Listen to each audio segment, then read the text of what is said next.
இன்னொரு பக்தரும் அவரும் இந்த மாதிரி தியானம் பண்ணிட்டு இருக்கக்கூடியவர் தான், பகவானை தியானம் பண்ணிட்டு இருக்கக்கூடியவர். அவருக்கு எப்ப சித்தம் கலைதோ அப்ப சாப்பிடுவார். மாசத்துக்கு ஒரு தடவை, 2 மாசத்துக்கு ஒரு தடவை சாப்பிடுவார்.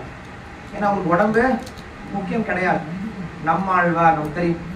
நம்மாழ்வார் எத்தனை வருஷம் தபம் இருந்தாரு? 32 வருஷம் தபம் இருந்தார். அவர்கிட்ட வந்து கேட்கிறாரு, திருமலேஷால் வந்து கேட்கிறாரு, 32 வருஷம் சாப்பிடாம எப்படி சுவாமி இருந்தீங்க? நீங்க தண்ணி குடிக்காம சாப்பிடாம எப்படி இருந்தீங்க கேட்கிறாரு. யாரு சொன்னா நான் சாப்பிடல அப்படின்ட்டு? யாரு சொன்னா தண்ணி குடிக்கணும்னு சொல்லிட்டு?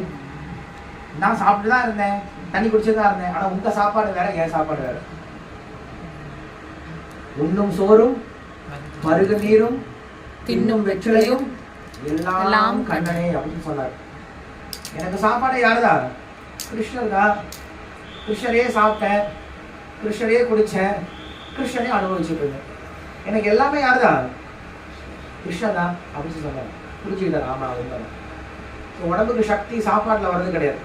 உடம்புக்கு சக்தி பக்தியில தான் வருது. இந்த ஆத்ம பலம் அப்படிங்கிறது இதுல இருக்கு, கிருஷ்ண பக்தியில இருக்கு தவிர உடம்புல ஒண்ணுமே கிடையாது. அது நல்லாவே புரியும். எவ்வளவு டயர்டா இருந்தாலும் பக்தி செய்ய ஆரம்பிச்சோன்னா எனர்ஜி வந்துடும்.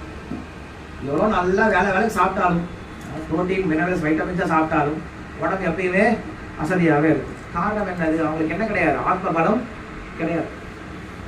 வெளியில் இருக்கக்கூடிய பீப்புளெலாம் பார்க்கலாம், பலம் அவ்வளவு இருக்கிறது கிடையாது, ஒரு டிட்டர்மினேஷன் இருக்கிறது கிடையாது. காரணம் என்னது? அவங்க ஆத்மா ரொம்ப வீக்கா இருக்கு, ஆத்ம பலம் இல்லை. எனிவே